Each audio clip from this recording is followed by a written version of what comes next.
பிரியமானவர்களே, மறுபடியும் உங்களது நண்பன் தோழன் ஆண்டனி. அநேக விஷயங்கள் நம்முடைய நாட்டில் ஒரு வாரத்தில் நடந்து நம்மால் பார்க்க முடியும். பிரியமானவர்களே, வட இந்தியாவில் கிறிஸ்துவர்களுக்கு விரோதமான விஷயங்கள் நடந்து கொண்டிருக்கு. சில சபைகளை அவர்கள் கல்லடித்து நொறுக்குகிறார்கள். யூபியில் தான் இது நடந்து கொண்டிருக்கிறது அதிகமாக. இந்த மூன்றாவது முறை இப்படி உள்ள விஷயங்கள் ஒன்றொன்றாக அவர் ஆரம்பிக்கிறார்கள். இது ஒரு பக்கம் இருக்கதான். BNS பாரதி நியாய சம்ஹிதா என்று அவங்க கொண்டாந்துருக்காங்க. இதில் இருக்கின்ற விஷயங்கள் இப்போது நான் நினச்சேன் இந்த வாரத்தில் ஒரு வீடியோ போடலாம்னு. ஆனால் பார்த்தால் இன்னும் புது புது விஷயங்கள் இதை பற்றி உள்ள விமர்சனங்கள் வந்து கொண்டே இருக்கிறது.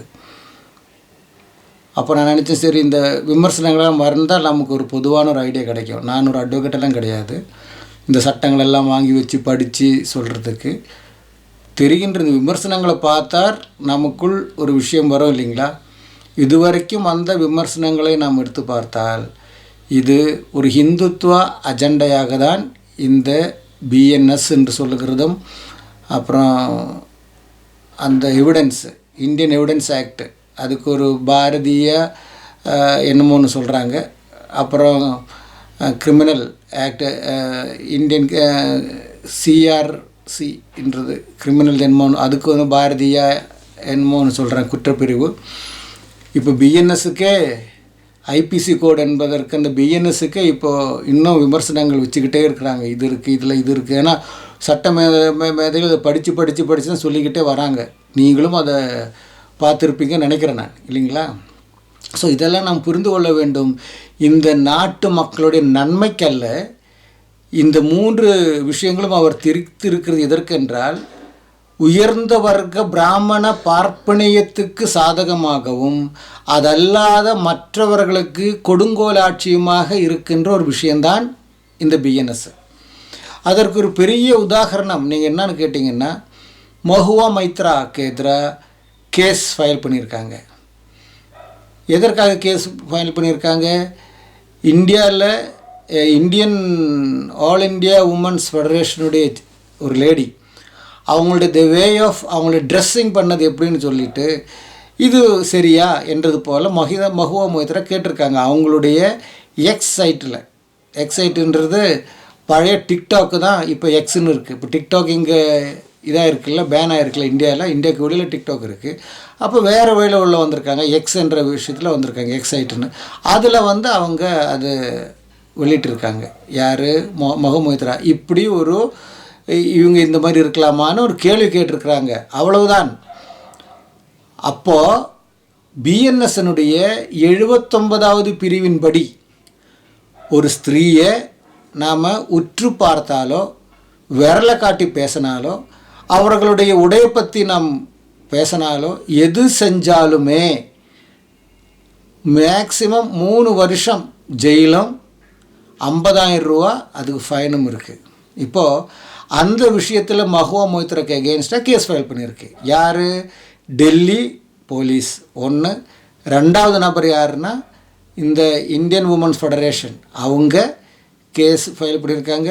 வெஸ்ட் பெங்காலில் இருக்கின்ற உமன்ஸ் இந்த ஃபெடரேஷன், அந்த மகிழா சமாஜ் இருக்கு இல்லையா, அவங்க அப்படி 3 பேர் கேஸ் ஃபைல் பண்ணியிருக்காங்க மஹுவா மொய்த்ரா மேலே. இது தவறு, இதுக்கு இவங்களை சிக்ஷிக்கப்படணும், சிக்ஷை கொடுக்கணும்னு சொல்லிட்டு.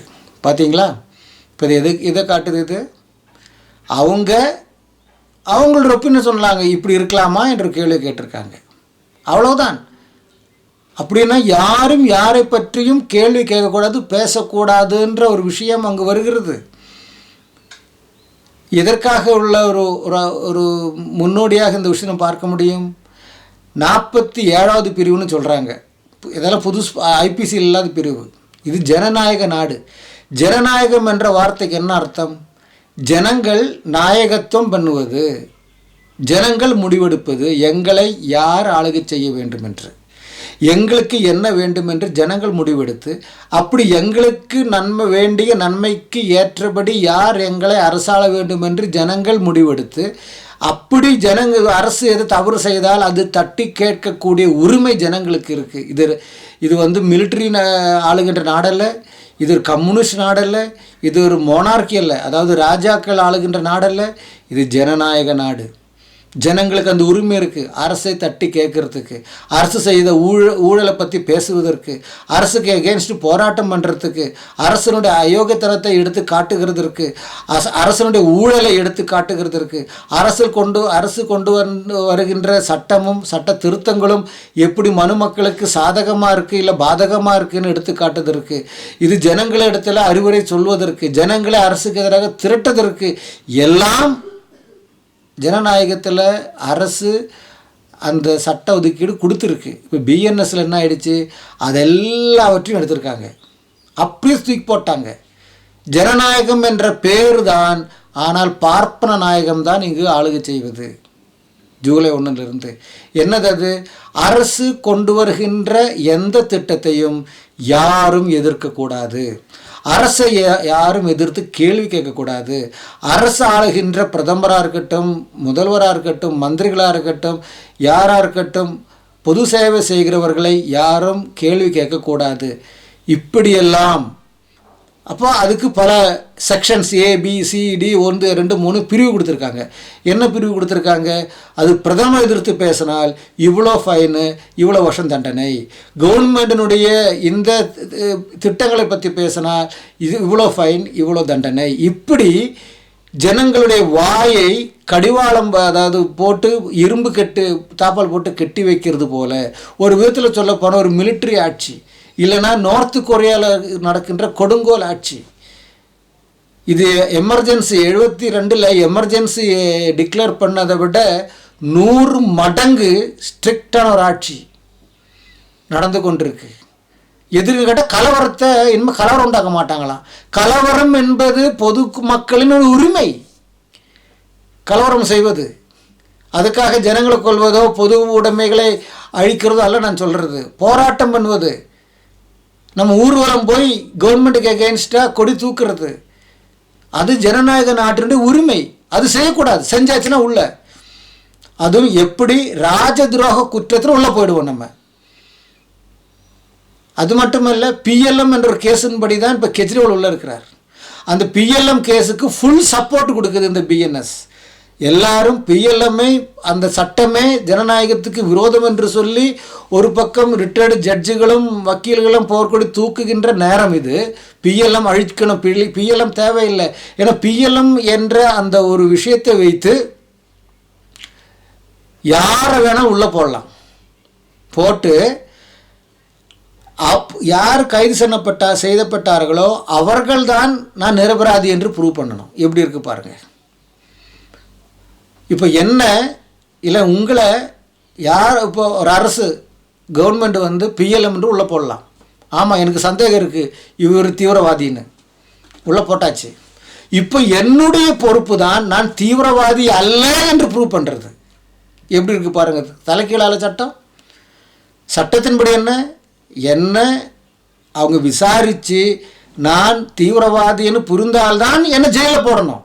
கேஸு விசாரித்து தீவிரவாதின்னு ப்ரூவ் ஆகிடுச்சு, எனக்கு தண்டனை கொடுக்கணும். இது அப்படி இல்லை, விசாரிப்பெல்லாம் கிடையாது. சந்தேகத்தில் உள்ள போடக்கூடிய சட்டம். அது 6 மாதம் கூட இருக்கலாம், 60 வருஷம் கூட இருக்கலாம். அது ஜனநாயகத்துக்கு மனித உரிமைக்கே எதிரான ஒரு சட்டம் PLM. அது இந்த பிஜேபி சர்க்கார் கொண்டு வந்தபடி தான் AAP-யினுடைய அமைச்சர்களும், முக்கியமாக டெல்லி முதலமைச்சர் கெஜ்ரிவால் உள்ள இருக்கிறார். இதில் திருட்டுத்தனம் எப்படி இருக்குன்னு பார்த்தீங்கன்னா, நேற்று தினத்தில் அது வெளியில் வந்தது, இன்றைய தினத்தில் அது வெளியில் வந்த உடனே அது இனிமேல் ஜனங்க பெருசுப்படுத்தக்கூடாதுன்னு சொல்லிட்டு அவருக்கு இன்றைக்கி ஜாமீன் கொடுக்கப்பட்டிருக்கு மறுபடியும். ஏன்னா எப்படி இந்த விஷயம் வருது, ED-க்காக ஆஜரான வக்கீல், புரியுதுங்களா, என்ஃபோர்ஸ்மெண்ட் டிபார்ட்மெண்ட்டுக்காக ஆஜரான வக்கீல் ஒரு நபர், அசோக் மேத்தான என்னமோ சொல்லி ஒருத்தர், இந்த ஜாமீன் மனு கோர்ட்டில், டெல்லி ஹைகோர்ட்டில் கொடுக்கும்பொழுது அதை விசாரிக்கின்ற நீதிபதி இல்லை ஜட்ஜு, இவங்கெல்லாம் ஜட்ஜுக்கே லாய்க்கில்லாத ஃப்ராடுங்க. என்னமோ ஜட்ஜை பற்றி நம்ம சொல்லும்போது கடவுளை போல் பார்க்கணுமாம், ஹிஸ் மெஜஸ்டின்னு சொல்லணுமாம், ஜட்ஜை ஜட்ஜை நம்ம கேள்வி கேட்கக்கூடாது, ஃப்ராடுங்க ஜட்ஜை உட்காந்துட்டு இருக்காங்க, நம்ம கேள்வி கேட்கக்கூடாதான். ஜட்ஜு யாருன்னு கேட்டிங்கன்னா இடிக்கு அப்ரூவ் ஆன, அதாவது கெஜ்ரிவாலுக்கு அகேன்ஸ்டாக இடிக்கு சாதகமாக அப்ரூவ் ஆன வக்கீலுடைய அண்ணன் ஜட்ஜு, அண்ணன் ஜட்ஜு வக்கீல் அப்ரூவ் ஆகிறார் இடிக்கு. அப்புறம் எப்படி கெஜ்ரிவாலுக்கு ஜாமீன் கிடைக்கும்? இதுதான் 3 நாள் முன்னாடி நடந்தது. ஆனால் இன்றைக்கு அதையும் மீறி போனப்போ இந்த தண்டவாளத்தில் வந்த உடனே என்ன ஆயிடுச்சு, வேறு வழி இல்லை, இந்த ஃப்ராடு தானே வெளியில் வருதுன்னு சொன்ன உடனே இல்லைன்னு சொல்லிட்டு ஜாமீன் இன்றைக்கி வழங்கியிருக்கு. அவர் மறுபடியும் வெளியில் வந்திருக்கிறதாக தகவல்கள் வருகிறது. பிரியமானவர்களே, இப்படி ஒரு அராஜகத்துவம் இந்த நாட்டில் நடக்குது. இதை நம்ம கேள்வி கேட்கக்கூடாது, கேட்டால் ராஜதுரோக குற்றம் என்று உள்ள. அதுதான் பிஎன்எஸ்ல 79வது பிரிவு சொல்லுகிறதுன்னு சொல்கிறாங்க சட்ட நிபுணர்கள். இப்படி ஒன்றும் இப்போ நேற்றைய தினத்தில் பார்த்தீங்கன்னா அது இன்னும் ஃபுல்லாக அந்த விவரம் கரெக்டாக புரிய வரல. தலாக்கு சம்மந்தப்பட்டு இஸ்லாமியர்களுக்கு இன்னொரு விஷயத்தையும் கொடுத்தது ரொம்ப நல்லதுன்னு சொல்கிறாங்க. இப்போ அதை கேஸ் ஸ்டடி பண்ணுறாங்க அட்வொகேட்டுங்க. அப்புறம் தான் அதனுடைய விஷயங்களில் வரும், அதில் என்னென்ன நடக்குதுன்னு. இப்படி இந்த நாட்டு குடிமக்களுக்கு விரோதமாக தேவையில்லாத ராஜாக்கள் ஆளுகின்ற காலத்தை விட முகலாயர்கள் ஆளுகின்ற காலத்தில் பார்ப்பனியம் இங்கே இருந்தது இல்லையா? சதி போல் புருஷன் இறந்த மனைவிகளை போய் எரிகிற நெருப்பில் போடுறது, கீழ் ஜாதிங்க படிக்கக்கூடாது, இந்த மாதிரி விஷயங்களுக்கு சாதகமான சட்டங்கள். அது எப்படி? இப்போ பாருங்கள், நீட்டு தேர்வு வந்தது, படும் தோல்வி அடைஞ்சிடுச்சு. அதில் ஊழல் இன்னும் பயங்கரமாக வந்தாச்சு. 24 லட்சம் பேர் ஆல் இந்தியாவில் நீட் எழுதியிருக்கிறாங்க. அவங்களுடைய வருங்காலமெல்லாம் அவ்வளோதான், குப்பைக்குள்ளே போயாச்சு. அதை பற்றி இந்த அரசுக்கு கொஞ்சம் கூட கவலையே கிடையாது. ஏன்னா கேள்வி கேட்க முடியாது, கேட்டது ராஜதுரோக குற்றம். நீட்டுக்கு எதிர்த்தவர்கள் போராட்டம் பண்ண முடியாது. நீட்டு இந்த நாடினுடைய அந்த ஆளுகின்ற அரசினுடைய ஒரு சட்டம். அப்போ அதுக்கு எதிர்த்தபடி போராட முடியாது. அதையும் மீறி போராடுறாங்க, அது வேறு விஷயம். பயந்துட்டு போராடுறாங்க, சின்ன போராட்டங்கள் தான். நாடு தழுவிய போராட்டம் கிடையாது, நாடு தழுவிய புரட்சி கிடையாது. ஏன் அப்படி வந்தாச்சுன்னா ராஜதுரோக குற்றம் உள்ள போட்டுடுறாங்க மெயினாக நிற்கிற லீடருங்கள் எல்லாம். ஜேஎன்யூவில் நடந்த விஷயம் பாருங்கள், 4 வருஷம் முன்னாடி நீங்களாம் மறந்துட்டுருப்பீங்க. ஜேஎன்யூவில் என்ன நடந்தது? ஜேஎன்யூவில் ஜவஹர்லால் நேரு யூனிவர்சிட்டியில் முஸ்லீம் பேர் உள்ளவங்களெல்லாம் தூக்கிள்ளே போட்டாங்க. என்ன மாதிரி அக்கிரமம் பண்ணாங்க. 2002 நடந்த அந்த விஷயம் கலவரம், அதுக்கு போனவங்களும் இன்னும் வெளியில் வரல. அப்புறம் தான் இந்த மாதிரி சட்டத்தை கொண்டு வந்து நம்மளை வாய் அடக்க வச்சு இரும்பு கோலாட்சி செய்கிறாங்க. இப்போ இது எந்த எதிர்கட்சியும் கேட்கறது இல்லை. பிஎன்எஸ் என்ற பெயரை நாம் அங்கீகரிக்க வேண்டிய அவசியம் இல்லை இந்தியாவை போன்ற நாடுகள். ஏனென்றால் இந்தியாவினுடைய தேசிய மொழி அல்ல ஹிந்தி. இந்தியாவுக்கினுடைய தேசிய மொழி என்ற ஒரு மொழி இன்னும் கொண்டு வரப்படவில்லை. இவங்க கொண்டு வர பார்க்குறாங்க. இப்போ பாரதிய நியாய சம்ஹிதான்னு சொல்லும்போது அதனுடைய தமிழாக்கம் என்ன, அதனுடைய மலையாளமாக்கம் என்ன, தெலுங்காக்கம் என்ன, மராட்டியமாக்கம் என்ன, கன்னடாக்கம் என்ன, இதெல்லாம் சொல்ல வேண்டும் சொல்லணுமா இல்லையா? ஹிந்தின்றது எப்படி தேசிய பாஷைன்னு சொல்ல முடியும்? எத்தனை பேர் ஹிந்தி பேசுகிறாங்க? சவுத் இந்தியாவில் ஹிந்தி பேசுகிறாங்க. சவுத் இந்தியாவில் தமிழ்நாட்டினுடைய மொழி தமிழ், மலையாளத்தின் மொழி மலையாளம், கர்நாடகத்தின் மொழி கர்நாடகா, ஆந்திரா தெலுங்கானா மொழி தெலுங்கு, மகாராஷ்டிரா மொழி மராட்டி, குஜராத்தினுடைய மொழி குஜராத்தி, பெங்காலுடைய மொழி பெங்காலி, ஒரிசாவோட மொழி ஒரிசா, ஆந்திராவோட இது அப்படியே சொல்லிட்டு போகலாம். பீகாரில் போஜ்புரி, சத்தீஸ்கடி, உத்தரகாண்ட் அந்தெல்லாம் பீகாரினுடைய வடபகுதியெல்லாம் சத்தீஸ்கடி. காஷ்மீருக்கு அங்கே போனீங்கன்னா இது கோர்க்கா இல்லை, அங்கே ஒரு பாஷை குர்ஜான் என்னமோ வரும். அது இப்படி உள்ள பாஷைகள் இருக்கின்ற இந்த நாடு. அப்புறம் எப்படி இது ஹிந்தின்னு சொல்ல முடியும்? ஹிந்தி பேசுகிறது யூபி மராட்டியும் எம்பியும் தான். குஜராத்தில் போனால் குஜராத்தி தான். மோடி பேசுகின்ற மொழி குஜராத்தி, ராஜஸ்தானில் மரவாரி. அப்போ யாருக்காக இவங்க இந்த ஹிந்தி கொண்டு வந்திருக்காங்க? ஹிந்திக்கு பின்னாடி மறைந்திருக்கிறது சமஸ்கிருதம். அதை நான் புரிந்து கொள்ள வேண்டும். மறுபடியும் சொல்கிறேன், ஹிந்தியை காட்டி சமஸ்கிருதத்தை உள்ளே கொடுக்குறாங்க, உள்ளே புகுக்கிறாங்க. வேற ஒன்றும் கிடையாது. அதனுடைய விஷயம் உள்ளே புகுத்து கொண்டு வர பார்க்குறாங்க சம்ஸ்கிருதத்தை. சம்ஸ்கிருதத்துக்குன்னு ஒரு நியூஸ் சேனல், சம்ஸ்கிருதத்தில் நியூஸ் ரீடர் எதுக்கு? எத்தனை பேருக்கு சம்ஸ்கிருதம் தெரியும்? எத்தனை பெர்சன்டேஜ் ஆளுங்க இருக்கிறாங்க சம்ஸ்கிருதம் பேசுகிறவங்க? எதற்காக இந்த முட்டு கொடுக்குறாங்க அவங்க சம்ஸ்கிருதத்துக்கு? அதுக்கெல்லாம் ஒரு வழிதான் இந்த பிஎன்எஸ். இதை எதிர்க்க வேண்டும். பிஎன்எஸ் என்ற பேர் எங்களுக்கு தேவையில்லை. இல்லை தமிழில் சொல்லு, பாரத நியாய கோட்பாடு அப்படின்னு சொல்லு, பாரத நீதி கோட்பாடு அப்படின்னு சொல்லு. இந்தியர்கள் தானே இருக்கணும். எதுக்கு பாரத்? தசரதனுடைய பையன் பாரத். ராமன் கடவுள் எப்படி கொண்டு வராங்க பாருங்கள். அந்த பார்ப்புடைய கதையை உள்ளே கொண்டு வராங்க. பரதன் ஆண்ட நாடு. பரதன் எங்கே ஆண்டுட்டான்? எந்த வருஷத்தில் எந்த நாட்டை ஆண்டான்? 10,000 வருஷம் முன்னாடி ஆண்டானா? 20,000 வருஷம் முன்னாடி ஆண்டானா? எப்போ ஆண்டான் பரதன்? ஆரியம் உள்ளே வந்ததே பிசி 1200, பிசி 800 தான் உள்ளே வராங்க ஆரியர்கள். அதுக்கு முன்னாடி ஏதிய மதம் எங்கே ராமன் இருந்தான்? கிருஷ்ணன் எங்கே இருந்தான்? அந்த ஃப்ராடு கதைகள் எங்கே கொண்டு வந்து வச்சாங்க இவங்க?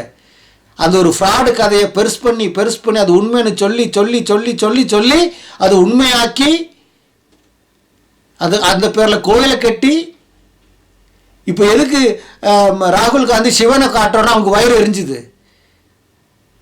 ஏன்னா சிவன்றது தென்னிந்திய கடவுள். எந்நாட்ட சிவனே போற்றி. அப்போ சிவன் என்பது பாரதி சிவன் அல்ல. அது புரிஞ்சுக்கணும். முதல்ல தென்னிந்தியாவுக்கு வந்தா சைவ சித்தாந்தம் படிக்கணும். அப்போ அதெல்லாம் வேறு விஷயம். நான் என்ன சொல்ல வரேன்னா, இங்கு ஹிந்துத்துவ என்ற பெயரில் பார்ப்பனியம், இந்துத்துவ கிடையாது, பார்ப்பனியம். நாம் எல்லாரும் இந்துக்கள் என்றால் இந்துக்கள் அந்த கோயில் போகலாமே. ஏன் கீழ் ஜாதி உள்ள தலிதன், கீழ் ஜாதி, ஹரிஜன், எஸ்சி எஸ்டி உள்ள விடுறது இல்லையே? அப்போ அவங்களும் இந்துக்கள் இல்லையா? மனுஸ்மிருதியுடைய விஷயத்தை உள்ளே புகுத்தும்படி அதுக்கு சாதகமாக வேற வேஷத்தில் உள்ள வர்றாங்க. Old wine new skin. அதுதான் இது. எப்படி பிரிட்டிஷ் வந்து போராடி மிஷினரிகள், கிறிஸ்துவ மிஷினரிகள் போராடி இங்கிட்டு என்ன சொல்கிறது, தீகா போன்ற உள்ளவர்கள், நீதியின் கட்சியை போன்ற உள்ளவர்கள் போராடி கிடைத்த சுதந்திரத்தை எல்லாவற்றையும் இவர்கள் ஜனங்களுக்கு நல்லது, நாட்டுக்கு செக்யூரிட்டின்னு சொல்லி அந்த ஒரு பெயர்லேயே எல்லாத்தையும் ஒன்றொன்றா பிடுங்கி வேறு சட்டத்தை கொண்டு வந்து வேறு என்ட்ரி எக்ஸாம் வேணும்னு சொல்லிட்டு நீட்டு வேணும்னு சொல்லி எல்லாம் நம்ம கையை விட்டே கொண்டு போகிறாங்க அவங்க. இதெல்லாம் புரட்சிகரமாக மறுபடியும் இதை வாபஸ் பெறணும். நீட்டு தேவையில்லை. நான் ஒரு ஆள் பேசின பார்த்தா அது பிரியமானவர்களே, களத்தில் இறங்கணும். எல்லா மாநிலத்தினுடைய முதலமைச்சர்களும் மந்திரிகளும் இதை பற்றி பேசணும். பிஎன்எஸ் என்ற பெயரை தூக்கி போடணும். இந்தியன் பேனல் கோட் அப்படி இருக்கட்டும். எதுக்கு இந்தியா கொண்டு வரணும் இவங்க? அதற்குள்ள சேஞ்சஸ் கொண்டு வரட்டும். அது நம்ம அடிமையாக வைக்கும்போது வச்ச இது. அதனால் ராயல் இந்தியன் பேனல் கோடு இருக்குது இல்லையே. இந்தியன், இது இந்தியா, இந்த நாட்டுக்கு பேர் இந்தியா தானே. இந்தியன் பேனல் கோடு அவ்வளோதான். அது யார் வச்சா என்ன? 160 வருஷத்துக்கு முன்னாடி அடிமைத்தன சங்கிலியை உடைச்சார, மண்ணங்கட்டி உடைச்சாரு. மறுபடியும் அடிமைத்தனத்தோட கெட்டுனாங்க இவங்க. இதற்கு யாரும் பேசுறதில்லை. திருமாவளவன் பேசணும். இதுக்கு பெரிய பெரிய ஆட்கள் பேசணும். ஸ்டாலின் ஐயா பேசணும், திருமாவளவன் ஐயா பேசணும், ராகுல் காந்தி பேசணும். ஏன்னா இப்போ பேசினா நாட்டுக்கு விரோதம், உள்ள தூக்கி உள்ளே போடணும். எப்படி சட்டத்தை கொண்டு வந்தாங்க பாருங்கள். இதெல்லாம் அழிக்கணும். இப்போ அடி வாங்கிக்கிட்டே இருக்கிறாங்க இவங்க, அடி வாங்கிக்கிட்டே இருக்கிறாங்க. பிஎன்எஸ் அந்த ஜூலை 2ஆம் தேதி டெல்லி தெருவில் வியாபாரம் பண்ணிட்டு இருந்த வியாபாரிகளை அரெஸ்ட் பண்ணிட்டாங்க பிஎன்எஸ் சட்டத்தை வச்சு. ஏன்? பொது இடங்களில் ஜனங்களை கூட்டு சேர்க்கும்படி செய்வது ராஜதுரோக குற்றம். அப்போ என்ன பண்ணா, ஒரு பார்ப்பனம் கேஸ் கொடுத்தான். இவங்களால டெல்லி ரயில்வே ஸ்டேஷன் முன்னாடி பொது வீதி ரஷ் ஜாஸ்தியாக இருக்குன்னு சொன்ன உடனேயே டெல்லி போலீஸ் வந்து ஆமாம் இந்த சட்ட பிரிவின்படி, ஏதோ பிஎன்எஸ் 17 பிரிவின்படி இந்த தெருவு வியாபாரத்தினால ஜனங்கள் பொது இடங்கள் கூடினார்கள், அதனால் வியாபாரிகள் அரெஸ்ட் பண்ணிட்டாங்க. ராஜதுரோக குற்றம் சொல்லி அரெஸ்ட் பண்ணிட்டாங்க. அதாவது அப்படியே அவங்க உள்ளே போடல, அரெஸ்ட் பண்ணி அங்கே தூக்கிட்டு போய் இனிமேல் வச்சாச்சு ராஜ உள்ளே போகணும்னு சொல்லி வார்ன் பண்ணி விட்டாங்க. அவங்க பாவம், அவங்க வயிற்று பழுப்பு போச்சு. பொது இடங்கள் கூட்டம் சேர்றது இல்லையா? அதாவது நாட்டுக்கு காட்டுறாங்க, பார் எச்சரிக்கை, பொதுக்கூட்டம் சேர்ந்தால் உங்களை தூக்கி போட்டுருவோம், சேரக்கூடாது. இப்போ நீட்டு பற்றி யாரோ இது பண்ணுறாங்களா? ஊர்வலம் போகிறாங்களா? கலவரம் பண்ணுறாங்களா? இல்லையே. சும்மா பேசுறது நீட்டி அவன் நீட்டிக்கிட்டே இருங்க, அவனும் நீட்டிக்கிட்டே இருப்பான். ஒன்றும் பண்ண முடியாது. இதற்கு இந்த பிஎன்எஸை தூக்கி போட்டு இந்த கொண்டு புதுசாக கொண்டு சட்டத்தை எல்லாம் அபாலிஷ் பண்ணி ஜனநாயகத்தை மறுபடியும் மீட்டெடுக்கணும். அதற்கு ராகுலால் முடியுமா? ராகுல் பேசுவாரா? அதை நம்ம சிந்திக்கணும். நம்ம பேசிக்கிட்டே இருக்கிறோம், அவங்க செஞ்சுக்கிட்டே இருக்கிறாங்க. நாம் பேசிக்கிட்டே அவர் நீங்களும் கவனிச்சுட்டே வாங்க. அவங்க எது செய்யணும்னு நினைக்கிறாங்களோ செஞ்சுக்கிட்டே தான் இருக்கிறாங்க. அவங்க ஒரு மாற்றமும் கிடையாது. எங்கே போய் யார் காரு துப்புனாலும் அவங்களுக்கு இது கவலை கிடையாது. ஏதோ ஆகஸ்டில் விழும், ஏதோ செப்டம்பரில் விழும், எங்கேயும் விழ போகிறதில்ல. எங்கேயும் இந்த அரசு 5 வருஷம் ஆளும் அவங்க நினைக்கிறதெல்லாம் சாதிச்சு இனிமேல் ஒருவனும் இந்த பிஎன்எஸ் தொடாதபடிக்கு, சட்டத்தை அழிக்காதபடிக்கு பிஎல்எம்எல்லாம் மாற்ற மாட்டாங்க. அது அப்படியே இருக்கும். யார் பேசலாம் பிஎல்எம் தூக்கிக்குள்ளே போட்டுருவாங்க. பாருங்களேன், இனிமேல் ஒவ்வொரு சட்டத்தையே கொண்டு வருவாங்க. வாட்ஸ்அப்னோட ரெஸ்ட்ரிக்ஷன், யூடியூப் ரெஸ்ட்ரிக்ஷன், இந்த என்ன சொல்கிற சோஷியல் மீடியா ரெஸ்ட்ரிக்ஷன்ஸ். இனிமேல் நினச்ச மாதிரிலாம் போட முடியாது. போட்டால் ஸ்க்ரூட்னி பண்ணி பிடிச்சிருவாங்க, பிடிச்சி போலீஸ் வீட்டுக்கு வந்துடுவாங்க, கேஸ் வாதாட முடியாது, உள்ளே போட. இப்படியே இதுதான் கம்யூனிசம் பண்ணது ரஷ்யா. அந்த காலத்தில் ஸ்டாலினுக்கு எதிராகவோ கம்யூனிஸ்ட் கவர்மெண்ட்டுக்காகவோ எவனாகிலும் பேசினால் உள்ளே போயிடுவான். அப்புறம் அவன் உலகமே காண மாட்டான். அந்த மாதிரி தான் இந்தியாவில் நடக்க போது நடந்துகிட்டு இருக்கு. நார்த் கொரியா அந்த உன்னை பற்றி கியாங் உன்னா என்னமோ ஒருத்தர் இருக்கிறான்ல, கொரியா வாழ்ந்துக்கிட்டு இருக்கிறானே, அவனை பற்றி யாரும் பேச முடியாது. பேசணும் உள்ள கான்சன்ட்ரேஷன் கேம்பு தான், 3 தலைமுறைக்கு உள்ளதான். அப்போ அந்த சட்டம்லாம் இங்கே கொண்டு வருவாங்க அவங்க. இங்கே மனித உரிமை போச்சு, ஜனநாயக உரிமை போச்சு, ஒன்றும் கிடையாது. டெமோக்ராட்டிக் நாடுன்னு பேர் தான் டெமோக்ராட்டிக் இல்லை. இங்கே டெமோக்ராட்டிக்கே இல்லை. இங்கே பியூரோக்ராட்டிக் நாடு தான் நடக்குது, பியூரோக்ராட்டிக் ஆட்சி தான் நடக்குது. டெமோக்ராட்டிக் ஆட்சி இங்கே நடக்கலை. இப்படி தான் போயிட்டுருக்கு. யாரும் இப்போ எதிர்த்து பேசுகிறாங்களா? ராகுல் ஒருத்தர் பேசுகிறார், மற்றவங்க யாரும் பேச முடியாது. அப்படி மகுத்ரா பேசிட்டு வரும்போது பிடிச்சிட்டாங்க, மைத்ரா பேசும்போது பிடிச்சிட்டாங்க. இதான் நடக்கும். மோடி வரமாட்டார். இனிமேல் மோடி பார்லிமெண்ட்டுக்கு வரமாட்டார். எதுக்கு வரணும்? 10 வருஷம் எப்படி பார்லிமெண்ட்டுக்கு வந்தார்? 10 வருஷத்தில் 10 தடவை வந்தால் உண்டு பார்லிமெண்டத்தில். அவர் வெளிநாடே சுற்றுப்பயணம், உலகம் சுற்று வாய்ப்புனா இருக்கிறார். இப்போ பாருங்கள், ஆரம்பிச்சிட்டார் அவர். என்ன போயிட்டு வந்துட்டு இருப்பார். அவர் போனால் இங்கே எல்லாம் இவங்க அஜா குஜால் வேலை செஞ்சுட்டு இருப்பாங்க. இவங்க கேட்பார் இல்லை. நீ யார்கிட்ட கேள்வி கேட்ப? ராகுல் காந்தி கத்துனாரு, கிழிச்சாரு, கண்ணில் விரல விட்டு நோண்டினார், எல்லாம் நோண்டினார். நோண்டுறதோ பேசுகிறதோ இல்லைங்க, என்ன பலன் கண்டீர்கள்? அவங்க நினச்சி சாதிக்கிறாங்க இல்லை. இதுதான் மறுபடியும் பேசிட்டு வரேன். தமிழ்நாட்டில் பிஜேபி அவ்வளோதான். யார் சொன்னது அவ்வளோன்னு பாருங்கள். இன்னும் போட்டோம் 5 வருஷம், அடுத்த எலெக்ஷன் வரட்டும். இந்த முட்டா பசங்க, இந்த தலிது ஹிந்துக்களுக்கு அறிவு கட்ட முண்டங்க மறுபடியும் அந்த தாமராக தான் ஒட்டு போடுவாங்க. அதுக்கு தான் பிடிஎம்மா சீமான் ஒருத்தர் இருக்கிறாரு. அப்புறம் இருக்கல ஏடிஎம்கேன்னு ஒன்று, ஒரு யூஸ்லெஸ். மோடியா இந்த லேடியான்னு கேட்ட அந்த பார்ட்டி மோடிக்கு செருப்பு நக்கிட்டு இருக்கிறாங்க. அப்புறம் அம்மாவுடைய ஆட்சியா, மண்ணாங்கட்டி ஆட்சி நடக்குது, அம்மாவுடைய ஆட்சின்னு. அங்கே ஒரு அண்ணாமலை ஆட்டுக்குட்டி, மாட்டுக்குட்டி, குதிரைக்குட்டின்னு எது வேணால் சொல்லு, நாங்கள் துப்பி தொடச்சிக்கிட்டே இருப்போம், எங்களுக்கு அதெல்லாம் கவலை கிடையாது. இதுதான் அண்ணாமலையுடைய. அவங்க தான் தோத்தாலும் மீசில் மண்ணோட்டுறதில்ல. இதுதான் எல்லா இடத்துலையும் நடந்துக்கிட்டு இருக்கு. பிஜேபி ஆட்சி இப்போ 24, 29 அடுத்த எலெக்ஷன் போக நினைக்கிறீங்களா நீங்கள்? டவுட்டுங்க.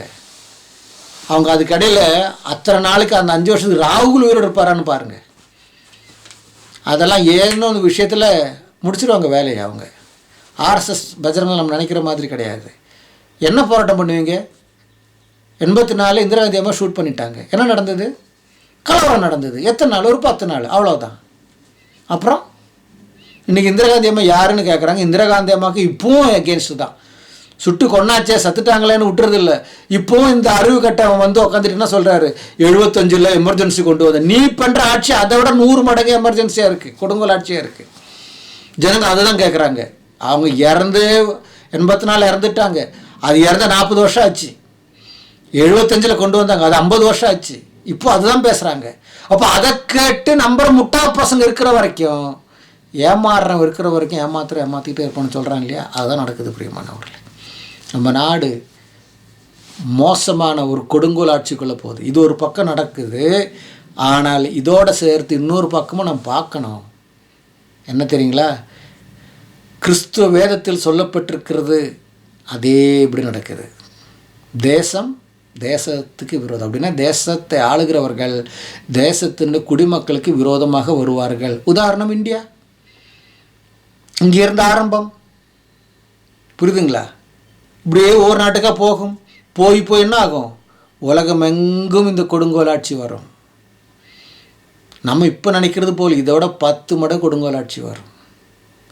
அப்போ என்ன செய்வோம், நம்ம மகோபதிரவ காலம் என்பது அப்போ ஏற்பட்ட ஒரு காலம்தான் பிரியமானவர்களே. தொடர்ந்து நான் பேசுவதுக்கு இது பேசிகிட்டு போனால் அநேக விஷயங்கள் பேச வேண்டியதாக இருக்குது. சரி, இப்போ இதெல்லாம் நம்ம இந்தியாவில் நடக்கின்ற விஷயங்கள். அருணாச்சல் பிரதேஷ் ஆல்ரெடி சைனாக்குள்ளே போயாச்சு. யாராவது பேசுகிறாங்களா? இப்போ அந்த போன விஷயம் யாரும் பேசக்கூடாது, அவ்வளோதான். சைனா 65 கிலோமீட்டர் 100 கிலோமீட்டர் 150 கிலோமீட்டர்னு வந்து அந்த சின்ன அருணாச்சல் பிரதேசன்ற நாடு ஸ்டேட்டு அப்படியே போடும் சைனாக்குள்ளே. ஆனால் அவனும் நினைக்கிறான் இதை விட சுதந்திரம் அங்கே இருக்குன்னு, டெவலப்மெண்ட் கொண்டு வராங்கன்னு அவனும் நினைக்கிறான். காஷ்மீர் பிஓக்கு வந்து பக்கம் இல்லாத காஷ்மீர். ராகுல் காந்தி போனார், அப்போ அங்கே இருக்கிறவங்க காட்டினாங்க, சார் ஒரு காலத்தில் நாங்கள் அங்கெல்லாம் ஆடு மேய்ச்சோம், இப்போ பார்த்தீங்களா அங்கெல்லாம் நிற்கிறது சைனா ஆர்மி. அப்போ நம்ம ஆர்மி அங்கே ராகுல் பேசுவாராது? இப்போது பேசினா தேசத்துக்கு விரோதம் பேசினார் உள்ள. யாரும் இப்போ அதை பற்றி பேச மாட்டாங்க. அருணாச்சல் பற்றி பேச மாட்டாங்க, காஷ்மீரினுடைய ஒக்குபேஷன் சைனா ஒக்குபேஷன் பற்றி பேச மாட்டாங்க, அதானி அம்பானி பேச மாட்டாங்க.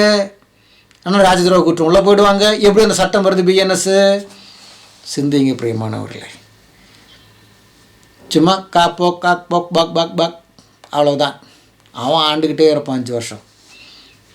அடுத்த வருஷம் அவங்க தான் ஆளுவாங்க. பாருங்கள், வேணாம் நீங்கள் இப்போவே சொல்கிறேன், அடுத்த 34 அவங்க தான், 34 வரைக்கும் அவங்க ஆளுவாங்க. 39 நாள் 30 வேணா சேரிட்டே இருப்பாங்க, அவங்க சேர்ந்துகிட்டே இருப்பாங்க. சட்டத்தை மாற்றி மாற்றி மாற்றி மாற்றி மாற்றி கொண்டு வந்து ஜனம் உள்ளே போட்டு வாய் அடைக்க வச்சு உரிமையாக எடுத்துருவாங்க. ஜனநாயகன்னு பேர் கொண்டு வந்துடுவாங்க. ஒரு நாடு, ஒரு மொழி, ஒரு மதம், ஒரு எலெக்ஷன், இதெல்லாம் கொண்டு வருவாங்க அவங்க. இன்றைக்கும் நாளைக்கு செஞ்சு இருப்போம். நம்ம வேடிக்கை பார்த்து இருப்பாங்க. அரசியல்வாதிகளும் இந்த ஹிந்து தலித்துகளும் மெஜாரிட்டி இந்து, அதான் இது இந்துக்கள் சொல்ல, வேடிக்கை பார்த்துக்கிட்ட சரண்டராக அடைச்சிருவாங்க உள்ள. புரட்சி வெடிக்கலைன்னா நாடு குட்டிச்சவருங்க. இஸ்ரேலை பற்றி நம்ம பார்க்கும்பொழுது பிரியமானவர்களே, அவங்க அடிச்சிட்டு இருக்கிறாங்க. இருந்தாலும் ஹமாஸ் அவங்களுக்கு வேண்டியதெல்லாம் கிடச்சிடுச்சு. இப்போது அக்டோபர் 7 ஆரம்பித்து இப்போ ஜூலை ஆகிடுச்சு இல்லைங்களா? ஜூலை கொஞ்சம் 2 வாரம் ஜூலை முடிஞ்சிடும். அப்புறம் ஆகஸ்ட் செப்டம்பர் 60 நாளுக்கு அப்புறம் 1 இயர் ஆனிவர்சரி கொண்டாடுவாங்க அவங்க. அக்டோபர் 7 நினைக்கிறேன் நான். ஹமாஸ் இனிமேல் எழும்புவாங்களான்னு தெரியல. இருந்தாலும் அவங்களும் இப்போ கூட டுப்புன்னு விடுறாங்க. அது ஆல்மோஸ்ட் காசா என்பது எங்களுக்கு வேண்டான்ற மாதிரி ஆச்சு. அமெரிக்கன் ஆர்மி மரைன்ஸ் காசாவில் வந்து இறங்கியாச்சு. காசா இப்போ அம்மா சொல்கிற எங்களுக்கு காசா வேண்டான்ற மாதிரி ஆச்சு. காசா மறுபடியும் இஸ்ரேல் கண்ட்ரோலில் வந்தாச்சு, ஆல்மோஸ்ட் வந்தாச்சு. சட்டத்தின்படி இன்னும் வரல, ஆனாலும் ஆல்மோஸ்ட் வந்தாச்சு. சீக்கிரத்தில் காசை விட்டு கொடுக்க மாட்டாங்க. இது ஒரு பக்கம். நேற்று தினத்தில் பென்யாஸ் என்ற சீபோர்ட்டு, சிரியானுடைய சீபோர்ட்டு, 2வது பெரிய சீபோர்ட், அது ஹார்பர். அங்கு ஈரானில் இருந்து லட்சக்கணக்கான ட்ரோன்ஸும் மிசைலும் ஆயுதங்களும் வந்து இறங்கியாச்சுன்னு மொசாதுக்கு இன்ஃபர்மேஷன் வந்து 2 கப்பல் அங்கே வந்திருக்கு. 2யும் வித்தின் செகண்டுன்னு சொல்லலாம் அவர்கள் என்ன பண்ணியிருக்காங்க, சாம்பல் ஆக்கிட்டாங்க ஏர் அட்டாக்கில். அது பெரிய ஒரு அடி, ஈரானுக்கு அடி, இஸ்புல்லாக்கு அடி. ஆனால் இஸ்புல்லா நினச்சது போல் ஆர்ம்ஸ் வரல. இஸ்புல்லா கிட்ட இருக்கிறதெல்லாம் கட்யூஷா ராக்கெட்ஸுங்க. கட்யூஷா ராக்கெட்டுனா நம்ம தீபாவளிக்கு ராக்கெட் விட்றோம்ல, அதை விட ஒரு அந்த மாதிரி ஒரு 100 ராக்கெட்னு வச்சுங்களேன். போட்டால் 1000 ராக்கெட்லாம் வராது, ஒரு 500 ராக்கெட்னு வச்சுங்க. கட்யூஷா ராக்கெட்டோட சைஸ் வந்து ஒரு 3 இன்ச்சு டயா, 2 மீட்டர் லெங்க்த்து, அவ்வளோதான். அதால் ஒன்றும் ஒரு பில்டிங் கூட ஒன்றும் ஆகாது. அது கிட்டத்தட்ட 200 ராக்கெட்டு விட்டுருக்காங்க. அதுதான் பெருசாக இஸ்ரேல் அவ்வளோதான்னு சொன்னாங்க. ஒரு 200 ராக்கெட்டு விட்டாங்க ஒரு நாளைக்கு. அதெல்லாம் நார்த் சைடில் வந்து சின்ன சின்ன சின்ன சின்ன ரோட்டில் பள்ளங்கள் அதெல்லாம் விழுந்திருக்கு, எந்த உயிர் சேதமும் நடக்கலை. ஆனால் அதுக்கு 150 கிலோமீட்டர் உள்ளே போய் தாக்கியிருக்காங்க, ஏர் ஸ்ட்ரைக் பண்ணியிருக்காங்க. இப்போ லெபனனும் ஹிஸ்புல்லாவை தள்ளுற மாதிரி ஆச்சு. 4 புதுசாக வந்த கமாண்டருங்களை நேற்று எலிமினேட் பண்ணிட்டாங்க, சுட்டுருக்காங்க. சின்வார் எங்கே அவர் இப்போது வெளியில் தலை காட்டாமல் ஒவ்வொரு டனலாக பிடிச்சிருக்கு. ஆனால் அவருக்கு பயங்கரமான அடி தலையில் பெற்றதாக தகவல் வருகிறது. உயிரோடு இருக்கிறார் இல்லையான்னு தெரியல, இருந்தாலும் அது கன்ஃபார்ம் ஆகலை. பாடி கிடச்சதான கன்ஃபார்ம், அது வரைக்கும் தப்பினதாக சொல்லப்படுகிறார்கள். ஹசன் நசருல்லா யாருன்னு கேட்டிங்கன்னா ஹிஸ்புல்லாவோட லீடர். அவர் தலைமறைவாக இருக்கிறார். வெறும் யூடியூப்பில் தான் அவர் பதில் சொல்கிறார். அவருடைய சைட்டில் பேசுகிறாங்களே தவிர தலைமறைவாக இருக்கிறார். ஆல்மோஸ்ட் எல்லாம் 400 சில்லற 398 சொன்னாங்க அப்படின்னா இப்போ அதெல்லாம் தாண்டியாச்சு. 400 சில்லற கமாண்டருங்க ஹிஸ்புல்லாவில் காலி ஆகிடுச்சு. இப்போ அவங்கள வழி நடத்துறதுக்கு யாரும் இல்லை. ஒவ்வொரு நாளும் 100கணக்கான ஹிஸ்புல்லா ஆளுங்க இஸ்ரேல்கிட்ட சரண் அடைச்சிக்கிட்டே வராங்க. அது ஒரு பக்கம் நடந்துகிட்டு இருக்கு. ஆனால் நம்முடைய மீடியா அதெல்லாம் பேசாமல் காட்டாமல் இருக்கிறாங்க. ஏன்னா இங்கே முஸ்லீம் ஆட்கள் அதிகமாக இருக்கிறதுனால. இப்போது லெபனன் கவர்மெண்ட் சொல்லியாச்சு, காசாவில் இருக்கின்ற ஜனங்கள் சொல்லியாச்சு, இஸ்ரேல் செய்வது தான் சரி. ஏன்னா அவங்களால தாங்க முடியல. லெபனன் அரசை ஹிஸ்புல்லா தான் கண்ட்ரோல் பண்ணுது. அதாவது இந்தியன் கவர்மெண்ட்டு ஆர்எஸ்எஸும் பஜ்ரங்தளும் கண்ட்ரோல் பண்ணுற மாதிரி, காசாவை ஆளுவது செய்வது ஹமாஸ், அதாவது பஜ்ரங்தள் தான் ஆளுகை செய்கிறாங்கன்றது மாதிரி இந்தியாவை, அந்த மாதிரி ஆச்சு. அப்போ என்ன ஆகும்? நாடுடைய கதி என்ன ஆகும்? குட்டிச்சோறாகும்ல, எதாவது ஆகிட்டுருக்கு. இப்போ ஹிஸ்புல்லானுடைய பெரிய 2 ஆர்சனல் கோடவுன் காலி பண்ணிட்டுருக்காங்க. அவங்க பிளான் பண்ணிட்டு தான் அடிக்கிறாங்க இப்போது. ஏன்னா கீழ் மட்டத்தில் அடித்து பிரயோஜனம் இல்லைன்னு புரிஞ்சிடுச்சு. சும்மா ஜனங்களை கொலை செஞ்சு அடித்து சாவடிக்கிறதுல பிரயோஜனம் இல்லை. தலைங்களை எடுக்கணும். இவங்களுடைய ஆர்சனல் கோடவுன் இருக்கோ அதை அழிக்கணும். போர்ட்டில் வர எக்யூப்மெண்ட்ஸ் எல்லாம் அழிக்கணும். தலை தூக்க முடியாத அளவுக்கு நிற்கிறாங்க. சிரியா என்ன செய்வதுன்னு தெரியல. ஏன்னா சிரியாவோட போர்ட்டு தான் அந்த பேன்ஸ்ன்ற போர்ட்டு, அதை காலி பண்ணியிருக்காங்க. என்னத்தை வாய் திறக்கிறது சிரியா? ரஷ்யா எங்கே வாய் திறக்க முடிஞ்சுது? நாங்கள் அப்படியே இஸ்ரேலை அப்படி பண்ணுவோம் இப்படி பண்ணுவோம், களத்தில் இறங்க போகுது ரஷ்யா இஸ்ரேல் அப்படி நெத்தன்யாகு நடங்கினார், பேண்டில் ஒன்றுக்கு போயிட்டார், என்னென்னமோ சொன்னாங்க. இப்போ சொன்ன உமாபதி எங்கே? முகமது யாருன்னு கேட்டிங்கன்னா ஃப்ரெண்டில் ஃபஸ்ட்டு லைன்னு சொல்லிட்டு ஒரு சேனல் இருக்குது, இந்த ஜீவா டுடேலேருந்து பேசுவார். உமாபதி அவர் நல்ல விஷயம் பேசுகிறதுன்னு சொல்லலை. ஆனால் உண்மையை, இஸ்ரேல் சம்பந்தப்பட்ட உண்மையை மனசாட்சி இல்லாமல் மறைத்து இங்கே வாழுகின்ற இஸ்லாமியர்களுக்கு ஒரு சாதகமாக பேசுகிறாங்க. ஏன்னா தங்களுக்கு சேனல் டிஆர்பி வரணும், உண்மையை மறைச்சிட்டு பேசுகிறாங்க அவங்க. இதை நம்ம புரிஞ்சுக்கணும். நடக்குது என்ன பாருங்கள். எகிப்தும் ஜோர்டானும் பக்கத்தில் இருக்கின்ற சிரியாவும் எல்லாம் வாயடிச்சிட்டு இருக்காங்க. எங்கள் நாட்டுக்கு வராதிங்கோ, அங்கேயே இருங்கோ. ஏன் உன் நாட்டில் எடுக்க வேண்டியது தானே? ஏன் காசாவில் இருக்கின்ற பாலஸ்டீன்ஸ் உள்ளே எடுக்காமல் இருக்கிறீங்க? எடுக்க வேண்டியது தானே. ஏன்னா அவங்களுக்கு தேவையில்லை, இதெல்லாம் விஷம் உள்ளே போயிடுச்சுன்னா. யூரோப்புக்கு பாடம் கற்றுக் கொடுத்தாச்சு இஸ்லாமியர்கள், பிரிட்டிஷுக்கு பாடம் கற்றுக் கொடுத்தாச்சு இஸ்லாமியர்கள். இப்போ பிரிட்டிஷ் சொல்லிட்டாங்க இஸ்லாமியர்களுக்கு no visa to enter Israel. புது கவர்மெண்ட் வந்து சொல்லியாச்சு. இப்போது அடுத்தது யூரோப்பு சொல்லியாச்சு நோ ரெசிடென்சி ஃபார் இஸ்லாம். ஏதாவது கவர்மெண்ட்டுக்கு அகெயின்ஸ்ட் இஸ்லாம் செய்து தெரிஞ்சாச்சுன்னா அந்த குடும்பத்தையே டிபோர்ட் பண்ணுறாங்க. எந்த நாட்டில் தான் அந்த நாட்டுக்கு போயிடு. நீங்கள் சிட்டிசனாக இருக்கலாம், எவ்ரி திங் கேன்சல், சிட்டிசன்ஷிப் எல்லாம் கேன்சல் பண்ணி அந்த நாட்டுக்கு போயிடு. ஃப்ரான்ஸு சுத்தமாக இஸ்லாம் நாட்டிலிருந்து வருகின்ற அகதிகளை அவங்க ஏற்றுக்கொள்வதே இல்லை, அனுப்பிடுறாங்க. தேவையில்லை. இவங்களை ஏற்று வச்சு பாலம் வெண்ணையம் கொடுத்து சாப்பாடு கொடுத்து படிப்பு கொடுத்து வேலை கொடுத்து பாம்பை பாலூட்டி வளர்த்துறது போல் செஞ்சுட்டாங்க இந்த இஸ்லாமியர்கள். தன்னோட புத்தியை காட்டிட்டாங்க. புரியுதுங்களா? அதுதான் பிரிட்டனில் நடந்தது. பிரிட்டனில் ஷரியா லாவே பண்ணிட்டாங்க சில சிட்டிங்களில். இப்போ அதெல்லாம் மூடி கட்டியாச்சு. இப்போ உலகத்துக்கு புரிஞ்சிடுச்சு. இப்போ இஸ்ரேல் அடிக்கிறதுக்கு யாரும் வாய் திறக்கலை. ரஷ்யாவுக்கு ஒரு மிட்டாய் கிடச்சிடுச்சு. அலிப் தாயிபானா என்னமோ சொல்லுகின்ற ஒரு தீவிரவாத கூட்டம் ரஷ்யாவை தாக்கின உடனே புட்டின் வாயை மூடிட்டார். இஸ்ரேல் செய்வதை பற்றி புட்டின் வாய் திறக்கலை. ஏன்னா வயிற்று வலி பிரியமானவர்களை தனக்கு வந்தால் தான் தெரியும். சும்மா விரலை வச்சு பேசலாம், நீ செய்கிற சரியில்லை அது இல்லைன்னு. வயிற்று வலி அவனுக்கு வரணும், அப்போ தெரியும் வெளி எப்படி இருக்குன்னு. புட்டினுக்கு வயிறு வலிச்சுது. இப்போ புட்டின் பேசாமல் இருக்கிறாரு இஸ்ரேலுக்கு எகெயின்ஸ்டா. துருக்கி வாய் திறக்கிறது இல்லை, ஈரான் கிடச்சிடுச்சுன்னா வாய் திறக்கிறது இல்லை. இப்போ ஈரான் அப்படியே பின்வாங்குறாங்க. ஏன் தெரியுங்களா? இப்போ ஈரானில் எலெக்ஷன் ஜெயிச்சது இந்த மத சார்பற்ற கொள்கையுடைய நபர், அந்த பஸ்கியான்றவர்.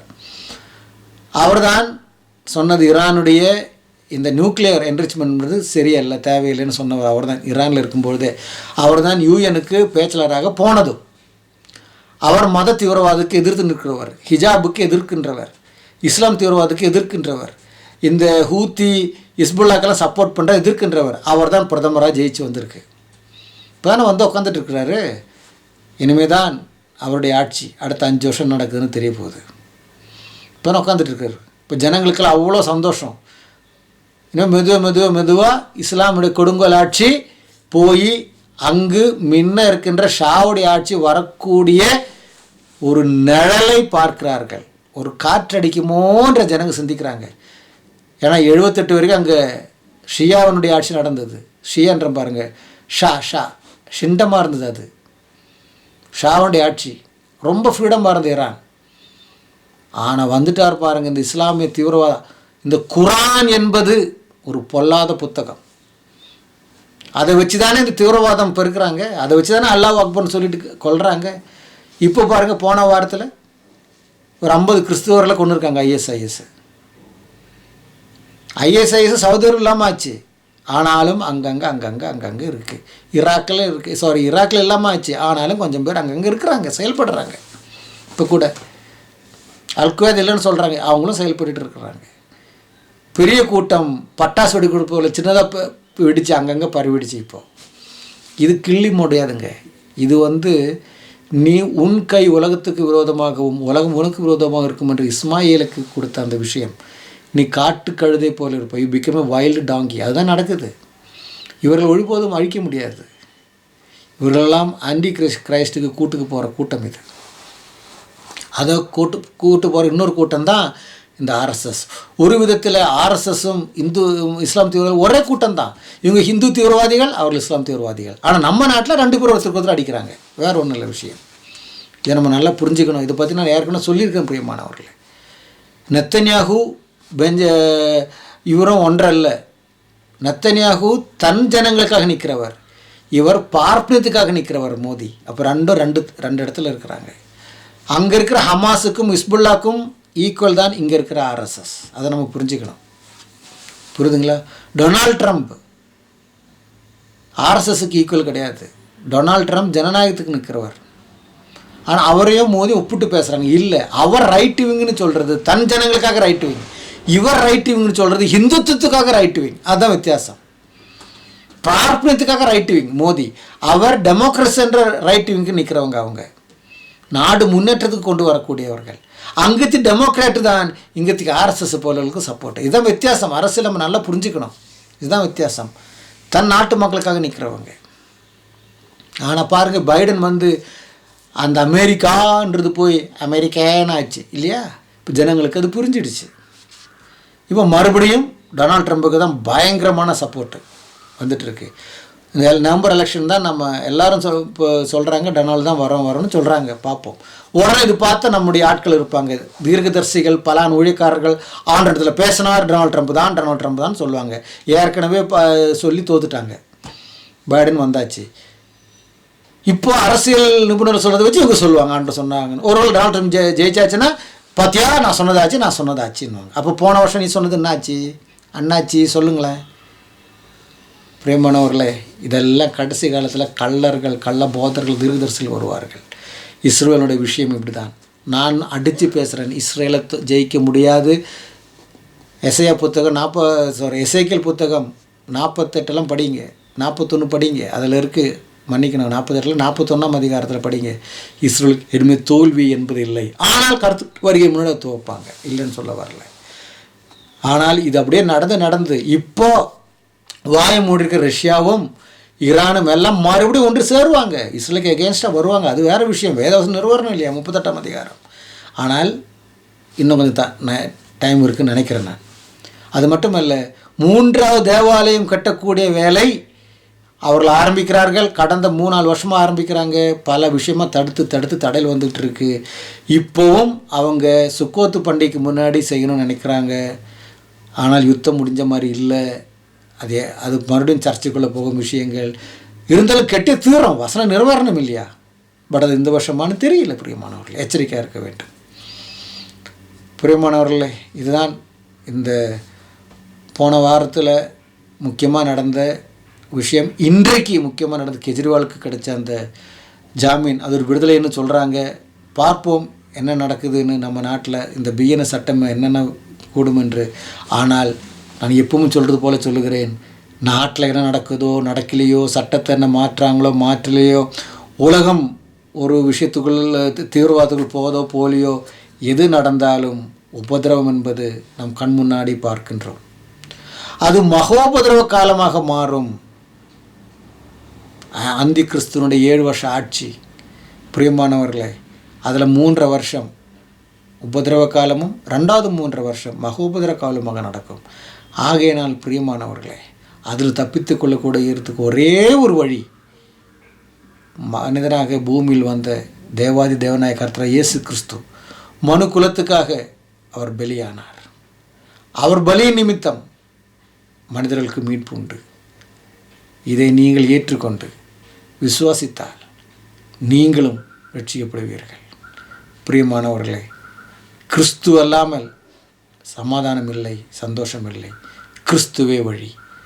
இந்த வழியை அவர்தான் சிலுவையில் செய்து முடித்தார். இரத்தம் சிந்தினார், மரித்தார், உயிர்த்தெழுந்தார். தேவாதி தேவன். மற்ற கடவுள்களெல்லாம் மனித கற்பனைகள்.